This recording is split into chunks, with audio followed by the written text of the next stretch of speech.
many XRP holders doubt if XRP will reach 3 digits or 4 digits. They look at the metrics, which itself is not mature now. The market cap. So I will show you why I believe it will reach there eventually. And if you look at the charts and try to study the history, and the history rhymes, then we can reach there, that won't be an issue. How it could reach there, how it would look like after that market cycle, that should be understood, right? And what time it should be taking, considering the last 2 market cycle, we actually get the time duration taken for the first pump, the second pump, first pump, second pump, take out the average, try to plot it, then look at the total time frame. We kind of get there. And then along with the same timeline, you also have other timeline which is in the fundamental side, not only in the technical. So this document is like 1 year old, from September 2019, and SWIFT talks about a lot of things inside this one. But there has been a lot of change. The expectations are delayed. The transfer into ISO 20022 is delayed. So whenever they talk about that, they talk about when migrating to ISO. So that is now changed. And when you actually move into their recent update in their website, as we discussed previously in this one, you can actually see where they are heading towards. They are heading towards DLT. And why they are heading towards DLT is a question which we will be answering in a short time. And that question of why, along with these documents, this is going to be huge. Because as Frank points out, Bank of America is going through patents, and in this patent, you're going to get a hell lot of information which you have, I think, at least for me, this was really new. So I hope for majority of you guys, this is new and valuable, because this kind of shows, like, say, for example, as Buffett bets huge on Bank of America, what is the future direction of Bank of America? The future direction which Bank of America will be looking at is kind of, going digital. And in this patent and the previous patents from them, we understood how they are looking at Ripple, the company, DLT, the technology. Now in this one, they're actually showing you a distributed loan, a syndicated loan processing. And when you go through this, you can actually read through and understand there is a lot of important thing which we have to understand in the crypto community. When the traditional guys say, no, crypto is a scam and it's going to go down, just, direct them to some of these documents, or just direct to Scientific Investor itself. Just in last 1 month, we came across a lot of documents. Okay, now without any delay, let's look at this. They talk about members of lending consortium may change their pro rata ownership share by transferring their crypto credits. Now they talk about crypto credits as they credit while taking the loans. And when they say crypto credits, it can be anything. A crypto credit may represent government issued currency such as US dollars, euro, Japanese yen, blah blah blah blah blah blah blah. And crypto credits may be cryptocurrency such as Bitcoin, Ethereum. Now they are not directly giving one name. It's understandable, they can't do that. So they generally give the name of others too. But when you read the same document, you're going to get the name where you are sitting. Now, as used here in cryptocurrency or government, okay, they're talking about the fiat currency. And then when we come down, say in this one, a crypto credit may be convertible into fiat currency. A crypto credit may be convertible from one crypto to another. So it's so easy, right? A crypto credit may represent government issued currency such as USD, Euro and all. And then they say crypto credit can be BTC, Ether, Ripple or blah blah blah. Now in the next para, they say a crypto credit is convertible from one cryptocurrency to another or into fiat. So that thing is a crypto credit which may or may not be traded on a public exchange. Now, that kind of gets the attention, right? So the crypto credit which is being talked here can be or may not be tradable on a public exchange. So that is kind of, again, really interesting. Why? Because when we look the next, it gets really interesting, because they are talking about real-time instant transfers, and then they are talking about mechanisms to bridge these transfers from fiat to fiat, fiat to crypto, crypto to crypto. So that's getting really interesting. Now you have much more information following this one. Now as we go further, you're going to get in continuation a lot of valuable content, so just stay focused. Welcome to the Scientific Investor channel, where we discuss crypto and science behind investing regularly. If you saw value in the content, please do support the channel, hit that like button. So basically, when we actually look at this one, it is clear that they are talking about crypto, they are talking about loan, the credit side, which is kind of huge bubble now. And it's automatically expanding. Just that particular bubble is being expanded. And whenever you kind of talk about this, Bank of America previously had a patent using naming RippleNet, Ripple itself. And now they're not giving the name directly. Crypto credits may be all of these.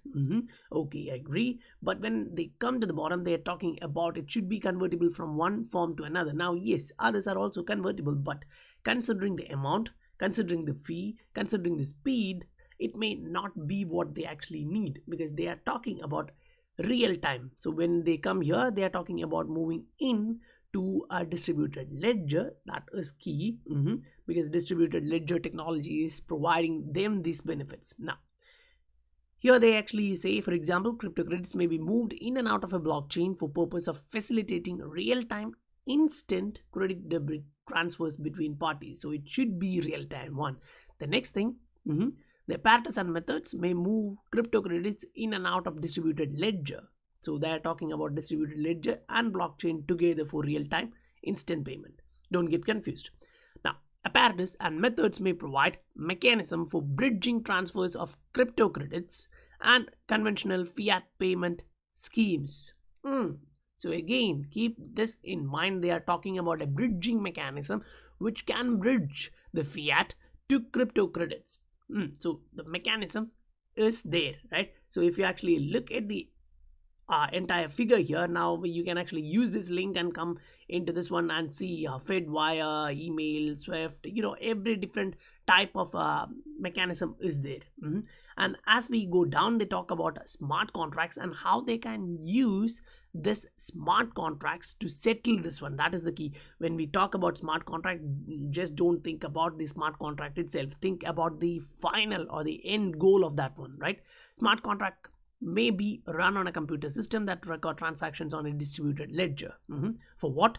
Smart contracts may execute transfers of crypto credits. Okay, and how? Transfers of crypto credits may reduce wire transfers fee and payment settlement time for parties of syndicated loan. How they are going to do that? They're going to do that using real time. When they are doing real time, what are the benefits? They are reducing the fees for the payment settlement for both the parties. So as this ecosystem is considered, if we consider the ecosystem, we can understand this is going to be massive. Why? Because this is going to represent syndicated loans on the secondary market on a platform for tokenizing this one. Now, such a trading may increase liquidity across the financial ecosystem. Automatically, this is going to be huge. If one of a bank like Bank of America is coming at this may be one of the reasons why huge investors are betting huge on this particular technology. And at the same time, when we consider these kind of fundamental changes from Swift itself, when they are looking at here, if you come on to the document, I'll put this in the description. This actually is the credit for this document is for Michael. He actually sent me this one via email. Okay. Now, when we look at this, you can actually see the use case first is trading capacity, settlement, then the liquidity optimization.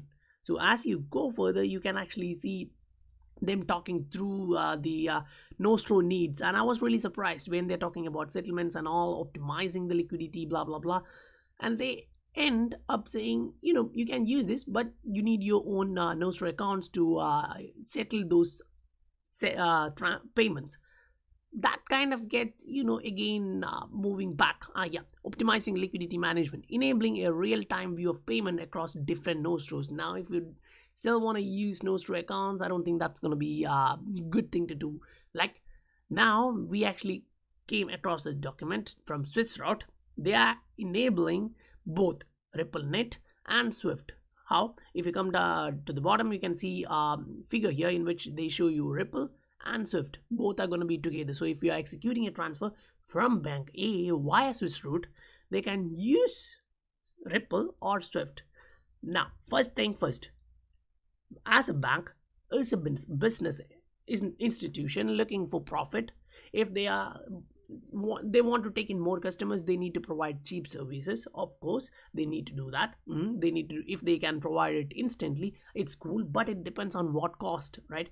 If you are transferring $100 with a $10 fee instantly, that doesn't make sense, because RippleNet can do that in pennies. So automatically the blockchain based solution will be getting more attention. And as they say, a blockchain based solution that removes the friction in cross-border payments by enabling the world to securely move money the way information moves today. Now, when you read through these sentences, who are describing this? IBIS. Okay, what they are describing? What? RippleNet. And these sentences are the same which is being used by Ripple executives from a long time in the interviews, stage shows, blah blah blah, right? So now you understand where the education comes from for them. Now they talk about RippleNet, how the software and the technical side works, but this is to show that yeah, this is kind of happening. Otherwise, Swift can't actually stay in this one. If they are only giving them a messaging route and they need their own Nostro account, as they show here, they need their own different Nostros to settle this one. That doesn't make any sense for the customer. If they can just source the on-demand liquidity, they don't need this Nostro, Vostro regulations, extra cost, dormant capital kind of thing. Now, along with all of these, we have the fundamentals, right? We have to look at how the industry is evolving. Now, universities are coming in, recruiting technical officials for what? XRP validator management.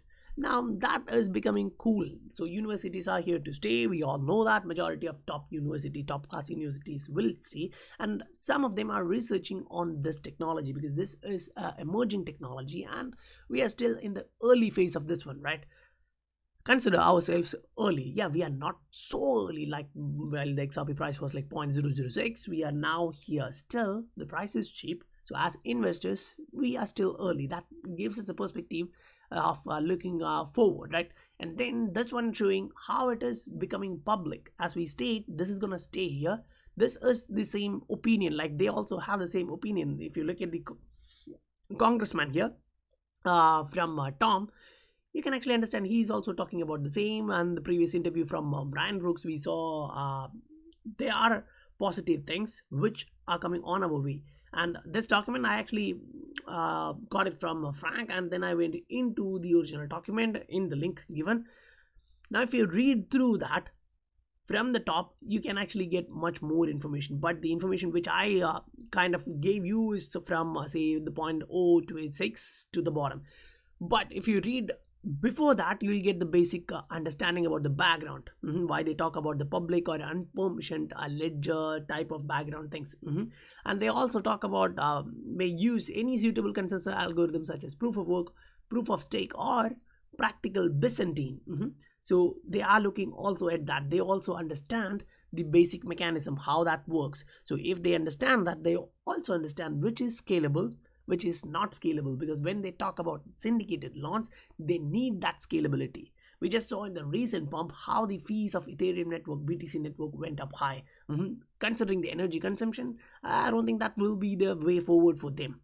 Now, when we look at the fundamental side as increasing, we can also see other exchanges coming in for payments. Now, the same document, I actually missed something, but that's regarding exchanges. When we say trading on exchanges, I think it was somewhere here. When you guys read, you'll get that. I'll just explain what it means. They're talking about assets, crypto credits being traded on exchanges or not. And at the top, they say it can be used in or traded in an exchange. So it is like majority can participate in that one. It's not like it is separate from the world. It's only for financial institution and all. Yeah. However, even such crypto credits may be marketable and may be bought and sold on the open market. So when we say, for example, just consider XRP, they are selling it on the open market, and there is a use case for institutions. So now it's kind of clear how even such crypto credits may be marketable and may be bought and sold on the open market. Along with all those things we read in this document, this gives us a better clarity there. If you want to read through that, do consider reading it, taking 5 or 10 minutes from your time. Now, Why I told you that? Because Coinbase is also coming in following UOB in crypto domains based payments, because payment mechanism is going huge. They are going mad. Why? Because the changes as we saw from OCC, now BitGo issues public letter. Why? They are asking for a bit more clarity and how cryptocurrency custody service on behalf of customers can be done. Now they talked previously, OCC told that yeah, banks can do this. Now they're asking for a bit more clarity, and just to take out every stone in the path, they are moving ahead now. Once they get this kind of clarity, as they move like this is going to get a bit more clarity and adoption further. Then from the investing perspective, investors are talking about this, right? And in just the summary, you can understand they're talking about regulations, how these stones are being changed. And when you read through this, you understand that they are talking about how this entire ecosystem is changing, because they kind of say that if you are owning an asset, say he mentioned that in addition to owning an asset, in this sense he brought up liquidity as another benefit, and stating the people are looking for an ability to transact in their asset, bringing up same use case that he helped to enable the transfer of music from CDs to digital form. So in the same manner, if you have an asset and if you want to transfer it from one to another, this is going to be huge. And as we know, Greg Kidd is so huge and high as an investor who invests in disruptive technologies, and according to him, this is changing, where all sorts of things that we didn't used to think as of money, we are now a form of money or an exchange. And this type of society, if everything around us is liquid, it doesn't matter whether your government is communist or capitalist. So yes, investors are coming into that manner. And this one from Michael actually shows San Francisco blockchain giant Ripple has wired nearly 21 million. So along with what Bitstamp, they are also sending huge amounts that we also knew previously. Now the same time, don't only look at the exchanges sending XRP, there's also Ripple, the corridor, doing that. Now we have to actually look at the technical side. In a short time, we'll actually explain how these is kind of changing it. Now looking at the technicals quickly, say in the last cycle from 2014 to 2017, the first peak, second peak, and the first bottom, second bottom, till the time of burst. And again, in this next cycle from 2017 towards this 2020, if we assume that this breakout similar to this one started off a new market cycle, then we can see the first start here is 70 days and then 300 days. Compared it to the first cycle here, the first pump took 119 days and the second pump took 504 days. Now if you see this one, there is some kind of change. The adoption is increasing. We had some fundamental changes there. Fundamentally, the asset was getting stronger, and at first it was like 120 days, then the first burst came by 70 days in that market cycle. And in first time it was like 504 days to the second peak, and the next time it was 300 days. Now are we assuming something similar to 2014 here or 2017 here, or even faster? Because all these fundamentals we are discussing shows us it should be faster, but the market cycle investor mentality can actually turn it a bit this side or that side. So considering the same towards 2014, we're not taking the average. If we take the average, say it will be somewhere around 100 days for the first one. But if we consider it as delayed, say something similar to 2014, it should actually happen by November 2020. So that's not that far ahead. Now that's based on the history, right? It can shift to the front line or the back line. It can actually move. Now if we consider that we have some kind of fundamental changes by November 2020, and then the second peak or the peak of the cycle was like 300 days. Here it's 500 days. So if we assume the larger one, the 500 days, it kind of takes us near to the point of 2021 November, 2021 December. So we have next fundamental events happening there, right? The move into interoperability system of ISO. So that still exists. So these kind of aligns with the fundamentals. That's why I always say we have to look at the technicals as well as the fundamentals to understand how we can take benefit of these opportunities. Now if you consider the total market cycle here, it was 1316 days. Here it's kind of 1232 days, assuming still this is the breakout and start of a new market cycle. And then if we take out the same, say 1330 days, the next market cycle should be ending by March 24. That's 2024, right? Way ahead. But keep in mind, it won't be like going up all the way till March 24. Instead, if we just assume the previous cycle here and position that here, now this can actually change a lot. It can take a bit more time. It can move this way, that way. Say we are assuming 504 days, right? So if we actually want to change that, we can kind of scale it up, so that doesn't actually matter. Sorry about that. So we'll take that again and put it here, move it here, and see. So if we assume this kind of a movement, still we are seeing around $200 pump by that time frame. Now assume that we actually moved from the top, we came around 97-98% down, say 97% down. So if we had to do the same thing here, then we would be coming back to around $6 from that huge highs of 3 digits. That will again be a bias mentality. Or if you consider this cycle, we actually went to the top for the first one and then came back to the same point where we started. So that is also a possibility. Say the first peak will be coming around $3, $6, $7, and then coming back all the way back to it can be we made a double bottom here, so I'll take that claim back. First bottom here, second bottom here, first bottom here, second bottom here. So I think we can actually neglect that one in the entire cycle. But in the next cycle, it should be coming somewhere, and it may actually take us, say, the first burst here, coming back to around going to around $20, coming back to around $6. But on the way, I assume that we would be taking a break around $3 to $6, slowing a bit down like this one, and then moving to $23, coming back to the first bottom of $6-7, and then moving to the upside, and automatically, as we saw, if we take out 97%, we come back to that $6-7 mark. So that kind of makes a bit more sense. Now that is just speculation from my side, considering the technical and fundamental analysis I have done based on my knowledge. I think that's a possibility. Now we are only looking at probabilities here while talking about price, right? It can go wrong, it can go right, but these are the way as investors we stay motivated, looking at the reality in both technical and practical side. Guys, that's all for today, and if you guys really want to support the channel, do hit that like button, and along with that, to the SI family, I would like to request, I've actually put up a PayPal link in the description below. If you would like to support the channel, you can use that, and shortly I would be also putting up a Patreon link there, so you guys can actually support the channel for the research which we conduct here. And if you want something more like others, I have actually came across some of the SI family members requesting technical analysis and details, via contacting me personally via my email and sending PayPal support for those works. So if you also want to do that or include those in the videos itself, I can actually do that. You just let me know in the email in the same PayPal ID which shown, DanielCherian21 at the DanielCherianSK@gmail.com. You can use that, email me. I'll actually do those technical analysis for different assets, say if it is VeChain, Link, or whatever you want, and use that in the next video, or create screenshots of those technical analysis and send it back to you. So guys, I'll meet you on the next video. Bye for now.